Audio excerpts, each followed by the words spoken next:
ใหม่เนาะอันนี้เป็นหมาวัดโซขามวัดที่1ฉันว่าสิให้มันได้9วัดฉันสิได้กายอันนี้ทางลังสินทางมีพระพุทธรูปทางลังสินทางไม่พระพุทธรูปเดินออกเด้อแล้วก็ไม่ออกดูตัวหอสันต่อเนี่ยนำให้เพิ่นเด้อไม่ออกเด้อถึงมาเจอเพิ่นรู้แต่เราเพิ่นรู้อยู่ต้องหอสันเก่าเนาะยังต้องลังสินยังมีพระพุทธรูปองค์น้อยเด้อก็ออกไม่ออกเด้อแต่ว่าเพิ่นขออนุญาตให้อยู่ถึงหอสันเก่าคนทำงานไปมาสาธุสาธุสาธุสาธุสาธุ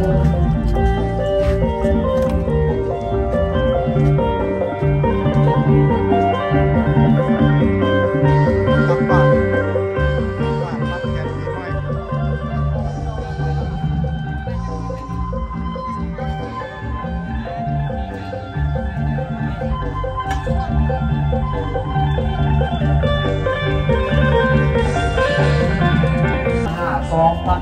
2024คือเก็บคำบอกว่าทั้งผู้หญิงและผู้ชา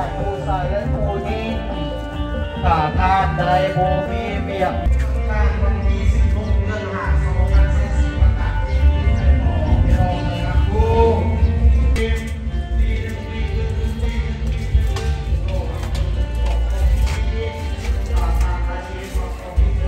สง่าคือบางเงียบเนาะเขาจะเล่นข้อนออกคนนั้นเนี่ยพอมาพี่หลังก็ขึ้นมาเทิงเนี่ยขึ้นมาเทิง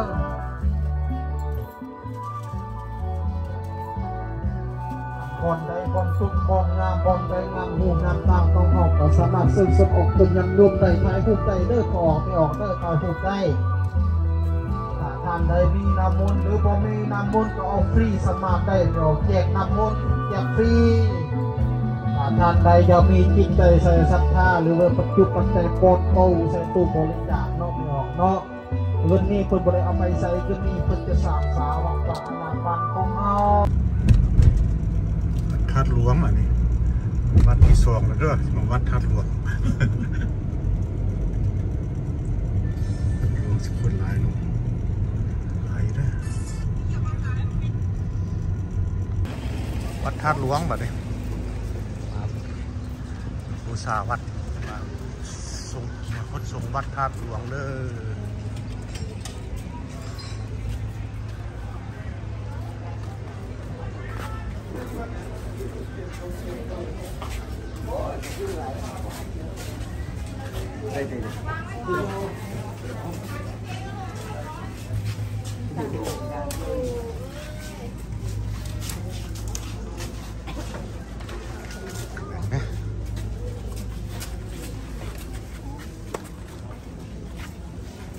หมวกก็ยังไม่วาง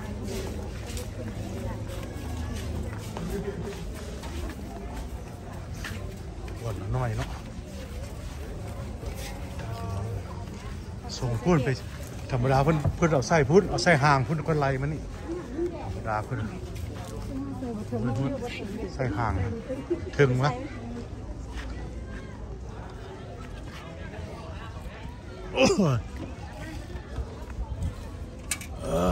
ปีใหม่ฟ้าใหม่ใส่ปีนี้มันเย็น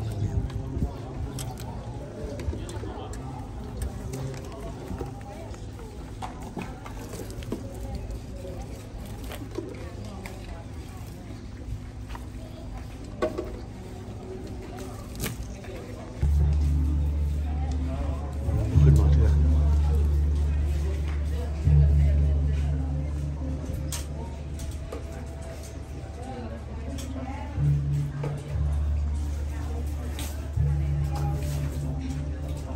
โอ้ตรงนี้ใส่แก้วไว้ด้วย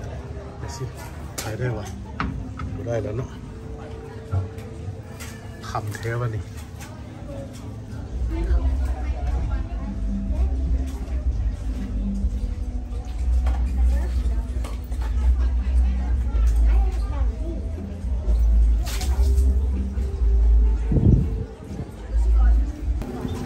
เดี๋ยวเฮ็ดยังปล่อยนกอีก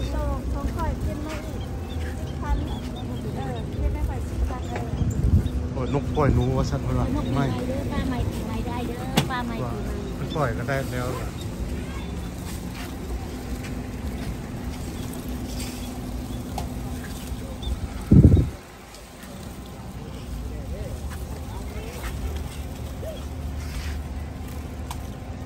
ตอบได้ปล่อยบริษัท ก็คือเดี๋ยวว่าซื้อน้ำหรือเปล่าบอกกัน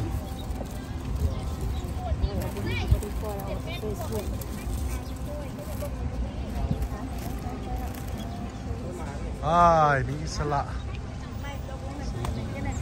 เขาจ้องเฮ็ดดอก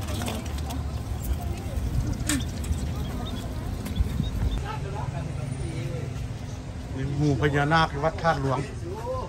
บูชามาสูง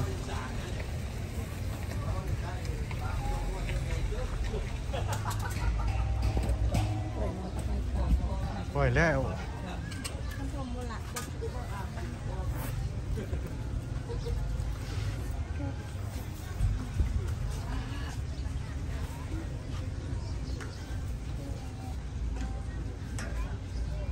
ฝรั่งน้อย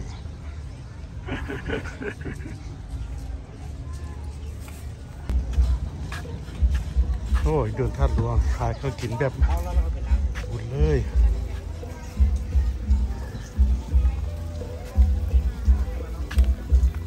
ธาตุหลวงใต้ที่บ่อนี่ประตูภาษาก่อนเหรอวะเฮ็ดไปเสียทีโอ้สะอาด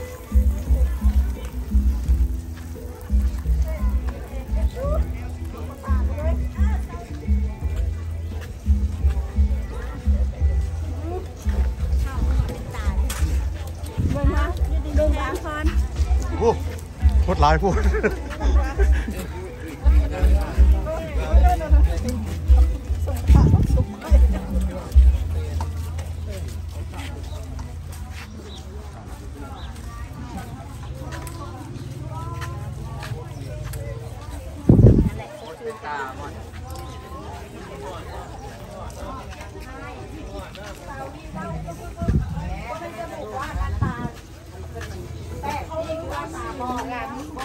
คนไทยอยากมาบ่ต้องเอาน้ำมายาก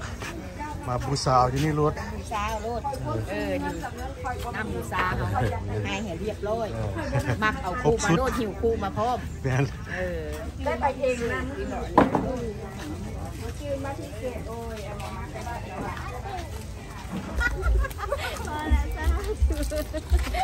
สูงขน้อยเด้อพิเศษได้สุเย็นเด้อโอ้เย็นอีหลีน้อยพาวันเกิดอันนี้ใครเกิดวันยังพาธิคารเอาบูชาเอาคนเกิดวันพุธเอาไปไหนจัดเด้อเอามาส่งแล้ววันพุธโอ้มาส่งพอดีมือนึงอยู่นี่พี่วันพุธนะ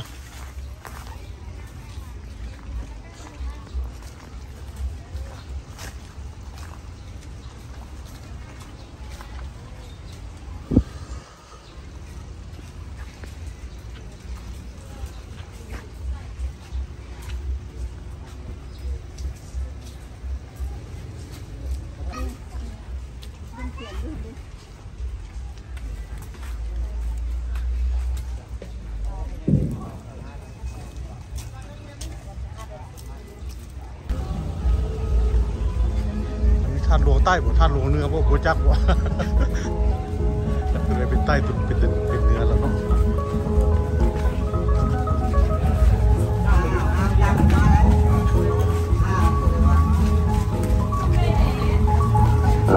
เอาโอกาสขอบคุณที่มันจะมาบันเกิดเราก็เอาขอให้เราสนับสนุนเขาที่กำลังไปกำลังมาก็ถือว่ามีคนแล้วคนยังยกเอามาหน้าลายตาตอนในมาผู้พัฒนาบุญนำพ่อแม่ครูบาอาจารย์เขาได้มาหดสูงได้นำพาลูกหลานเอาน้ำโอน้ำเงามาหดสูงแล้วองค์ใหญ่ต่อผู้จะให้เขาทำมาบนดวงบนทันเดอร์น้ำอมน้ำหอมตัวพอกับแม่จะเดินพรไปเอาบูชาน้ำกาแฟ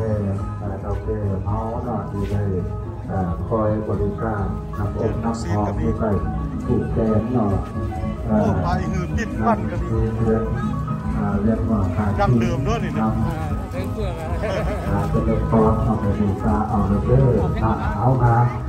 เป็นตกเป็นปียกไปเขาเท่าใส่หัวเราเข้าบ้านพ่อแม่ครูบาอาจารย์พวกเราจบแดนเป็นตกเป็นปีบูชาเอาฝ่ายผูกแกนก่อนต้องมีผลเอาไปด้วยวัดท่าหลวงกระดูกไตผมเอาไปน้ำดูน้ำพอเนี่ยจะพาจะศรัทธาเอาคนสุขุสุขนอยู่ไปมาห่วงเราห่วงติดห่วงกันห่วงกันห่วงกันห่วงที่ผมมันจะทำบุญขอนั่นเนี่ยต้องแต่เกิดมาเกิดมาที่บาดจากเขาที่ได้มีเด็กโตเด็กที่ถูกเกิดนอนมีใจร่างรถเกิดแต่เป็นห่วงยกไปเข้าเท้าใจหัวควรน้องหีบอย่างที่ควรน้องหีบอย่างที่ควรจะบังไฟมืดบังไฟแซนก็มีเอาพูดได้มาได้มาห้องตรงถูกเลยตัดดวงได้มาห้องตรงพระพุทธโมกข์อยู่ที่ชดานที่วัดตัดดอกใต้ไต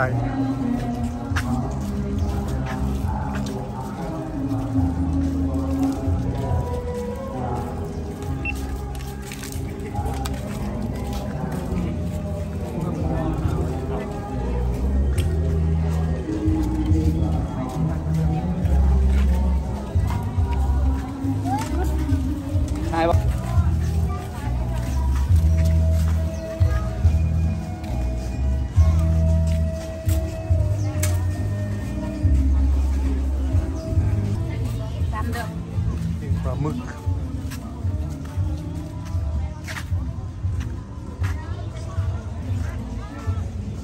โอ้นี่ถูกดีโคตรไปละพูดไปโอ้เบื้องยังถังหลังค่อยจ้างทางหน้าแล้วค่อยเบื้องทางหลังสัก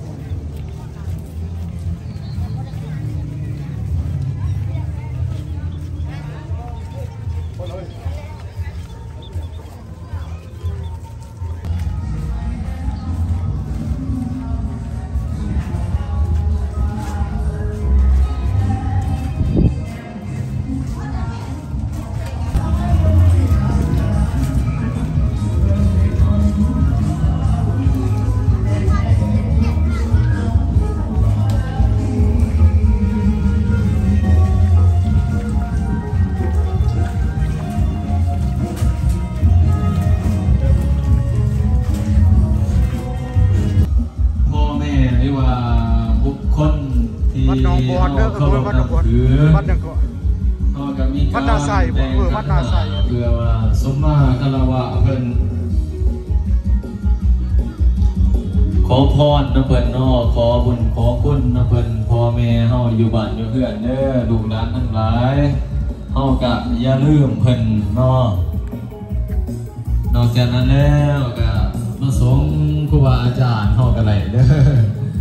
ทรงพระพุทธรูปแล้วก็มาทรงครูบาอาจารย์นำกันเนาะเพราะว่ารู้สึกว่าอาการเริ่มร้อนมาเลยเปิดเดี๋ยวพระใหญ่วัดนาไซเ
รมดาเขาให้นาสคารเมื่อวานพูดได้มา อันนี้เป็นวัดศรีเมืองล่ะโอ้วัดมีไซ โอ้ยมีสายวัดจันทร์ที่บอกอันนี้ มีไซแท้เลยวัดมีไซ ใช่มีสาย ได้ไปอ่านป้ายแดง ไปแดงใช่ ฟังมุมมันมีมุมเดียววัดมีไซ ติดนัก3 เลนจอดเลนนึงหมดแล้วพวกเราก็จอดส่วนวัดมีสายหมดแล้ววัดไทยสุกก็ นี่เลย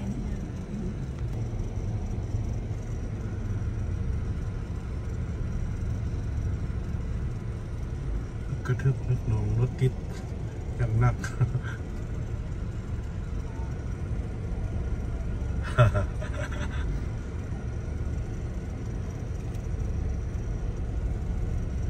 แล้วเสื้องานเดี่ยวนะจะต้องไปอัปเดตได้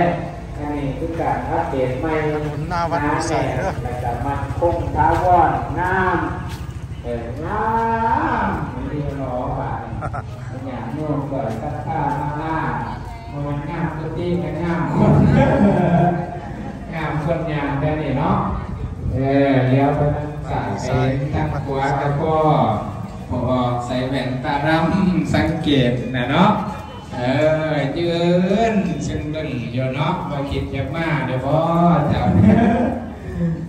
ล่องใจเจ้าเบิ่งย่ำใจเจ้าก้อนว่าเจ้าสิเย็นดังน้ำหรือสิหอนดังไฟกันเจ้าใจจะกระยามมาหลอดอันนี้เทวา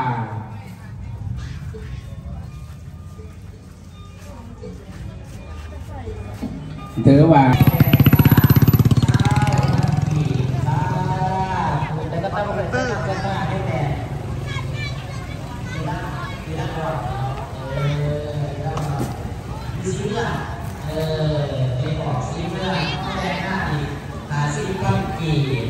ไปกันแล้วหน่อยเป็นมันแค้นอีก5,000 กีบเป็น55,000 กีบ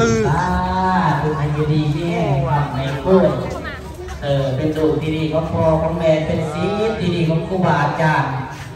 สีเงี้ยอยู่สั่งปฐมมัธยมมปลายในต้นก็เป็นเยาวชนของศาสตร์คนว่าเอาเข้ามาได้ไหมยังอีกไม่ออกข้องสีวาดดงสว่างโมทนาตั้งต่อยอดมาอีกเอาโมทันขับคนยังจบมันเติมอีกจังสิตัวไรเพื่อนแต่ว่ามาหอดเพื่ออาตมาได้20,000นี่2,000อีกเติมมาอีกเป็น2,000 กีบซาตูไอยูดีมีแห่งในเมเดอร์บัตรแค้นเนาะเดี๋ยวจังน้อยเด้อนี่ไอ้คู่ว่าไอ้คู่ว่าท่านดูใส่ไม่ออกยังไม่ออกรักไทยบ้านได้พ้นสมบูรณ์สาธุตะก้อรักไทยแต่นอกจากเสียงหวานเสียงหวานเนาะให้อยู่ดีมีแห้งเด้อไม่ออกเด้อมีแต่ความสุขสวัสดีสุขีเจริญใจท่านคืออย่างไรได้มาเดินเก่าท่านบุญเสาในขอตอนเสาท่านเรียนในขอตอนแท้ปาธนาเงินกีบก็ขอให้ได้เต็มบาท10 บาทธนาเงินบาทก็ขอให้ได้เต็มตู้เต็มผ้าปาธนาเงินเราได้เต็มตู้เต็มไทยเข้ามาเข้ามา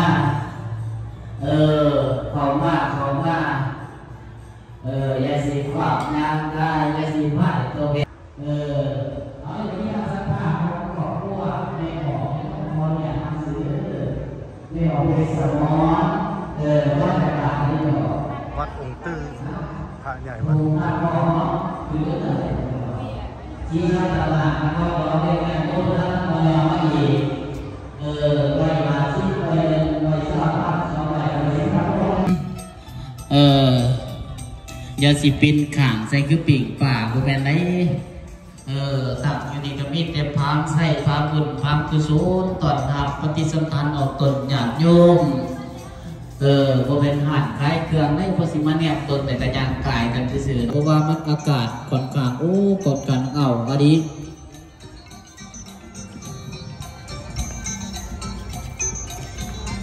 ใช่ผมว่าโมลาตลอดว่า100,000 กีบซาดูดีเนี่ยเป็นเด้อในวันในเยื่อถึงคำ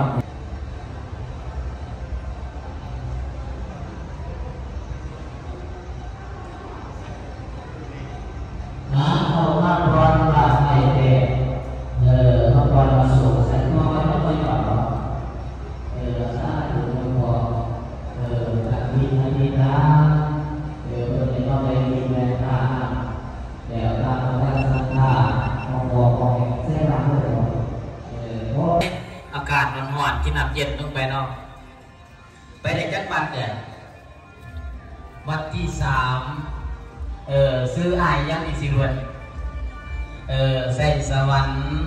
อยู่ดีมีแห่งไปพุทธนาถเคยบอก50,000 สาธุอยู่ดีมีแห่งเด้อเป็นลูกพี่ดิวของแม่สิพี่ดิวครูบาอาจารย์ได้บอกไงฝากซื้อเสียงเย็นน้ำไปนะวันหายสุกมาวัดนี่แล้วก็หายสุกเลย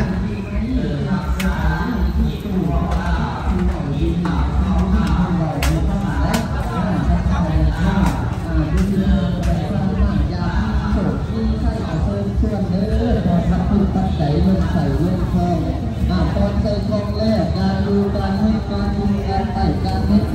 การอันใดการใดข่าวบ่ชอบตัวใส่แล้วกาซิมีแต่โศกแทนใส่เฮ็ดการอันใดการมีใส่ชนะกว่ามือเท่าใดผู้ใดอยากมีดีมีแห่งก็ซื้อมาอันใดมาเขียนก็คือเขียนมาเลยแต่ที่มันในนี้เรามาเขียนกัน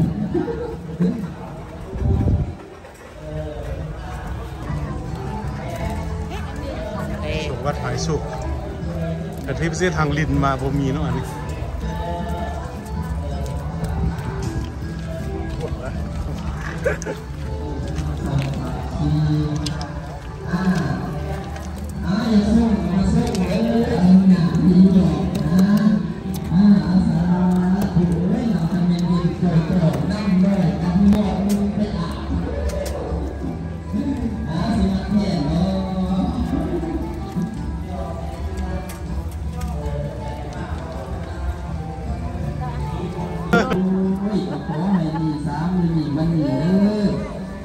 เราสิหิวข้าวเราสิหิวน้ำลงผ้าโดนแล้วมึงแม่ไอศครีม refreshing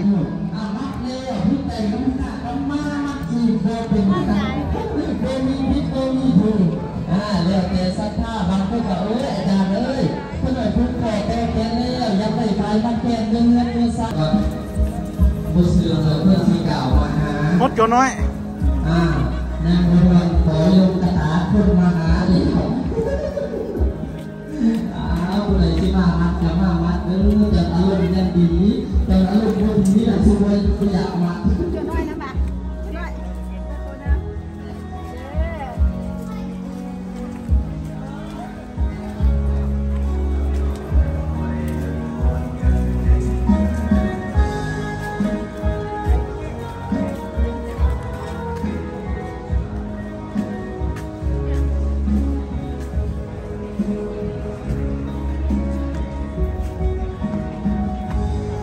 พระใหญ่วัด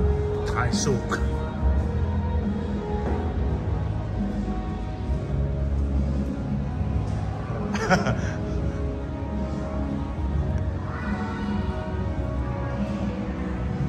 ถูกขายสุก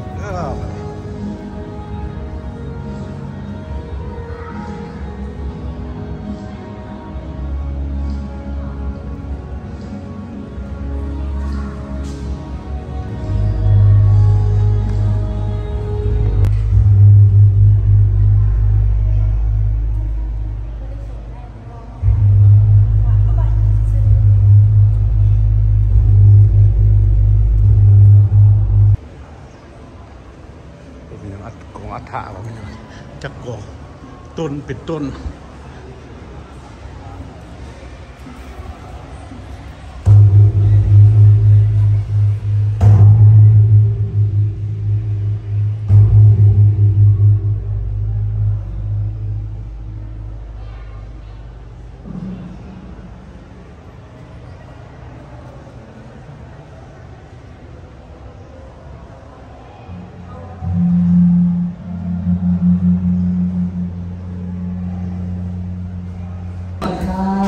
เพื่อที่ว่ามันโดนพัฒนาโดยหมายคุณเบอร์คุณเป็นเจ้าหน้าที่ขาดทางอยู่ได้เรื่อยๆผู้ใดอยากเติมเดือดเติมปารามีเติมจบเติมสตาเติมหวัดสนาก็แล้วแต่เนาะแต่เติมปักเติมปารามีห้อยแปดหรือต้นซ้ำที่ที่มีห้อยแปดต้นด้านนาซิมเขามีในพุทธศิลป์หรือว่าผู้ใดอยากมีโชคมี กระซ้าหมาหมาที่หน้ากระไรต้นนี้ตั้งใจลงใส่ในกล่องก็ลงของเลี้ยวเพื่อเกียรติให้งานกระบอกขาบอกของสปอร์ตใส่เลี้ยวก็มีแต่สดมีแต่ไซ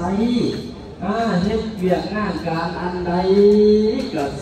มีใส่ชนะ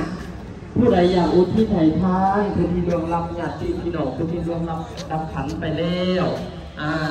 ขณะสงฆ์พระเท่ากระไดก็เกี่ยวกองอันท่าผู้กองที่หนึ่งมีดามาดากองที่สองผู้บาอาจารย์กองที่สามเจ้าทินเจ้าทีกองที่สี่เจ้ากรรมนายเวรกองที่ห้าคนประพุทธกองที่หกคนประธรรมประสงค์กสิวาไปเนาะเฮ็ดแล้วโมทนาแล้วอย่าลืมมาห่วงอุปโภโมทนาโตยอดบุญกุศลนำผู้ขาเลยผู้เอาอยู่นี่ผู้ใดมากกะหันหลังใส่เฮ็ดว่าผู้ขาดำแล้วก็โบมาเบิ่งว่าซั่นบางคนก็ว่าโอ้ยเพื่อศพผู้ดำเอเล่เสียงข้าวต้นนี้ยังอยู่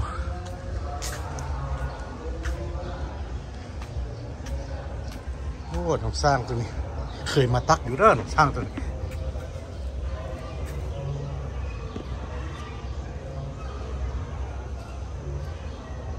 จะเป็นเย็นดีเอาส่ง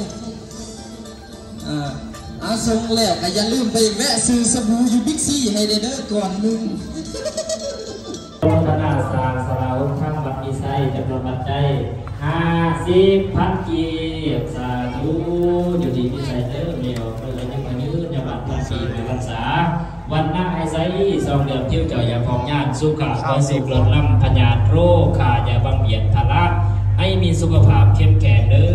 อเจ็บไหนตอนออกเจ็บหนอกทอนเสียกอกคอเงินซ่านก้องไม่ออกก็ให้อยู่สุ่มกินเย็นอยู่สุ่มกินเย็นเด้อนำตนีเป็นต้นไป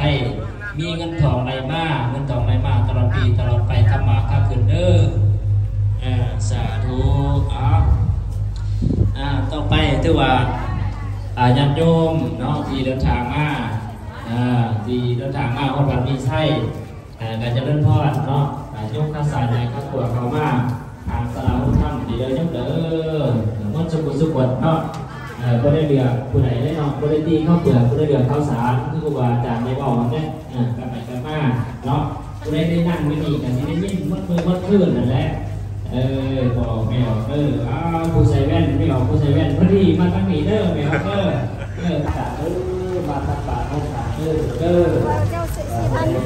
พักกี้บุรีบุรีดอกได้เพื่อรู้ต่อกันเพราะว่าจะต้องอย่างนี้แค่เรื่องแต่ที่เราต้องผ่าตัดได้แบบนี้ได้ได้ที่ต้องพัฒนา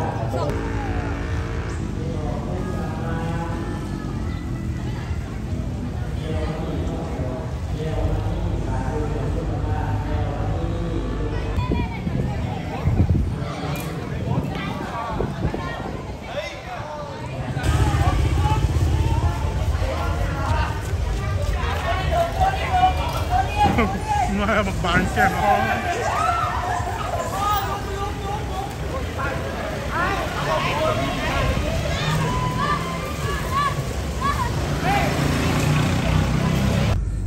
ซีสเกต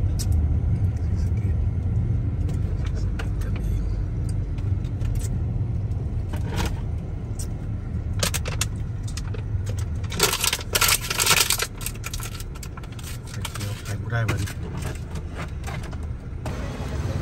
หน้าวัดศรีสะเกษอันนี้วั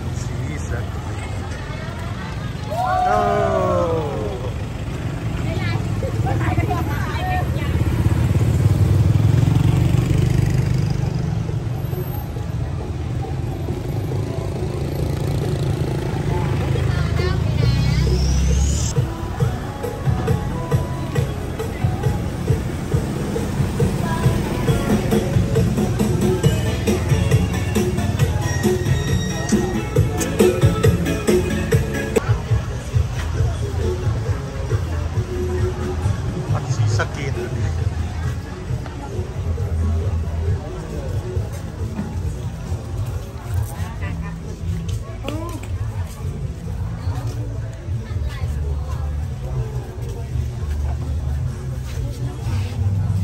เสียละพวกนะเข้ามาแล้ววะ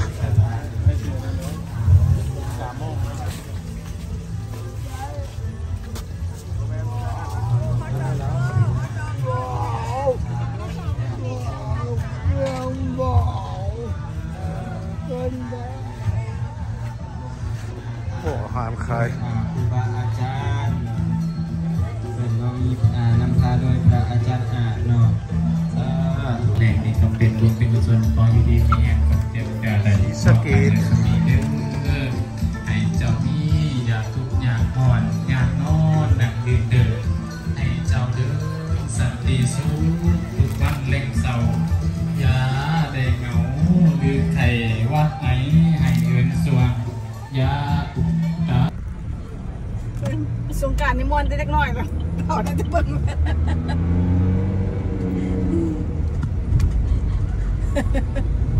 นี่คือเล็กน้อย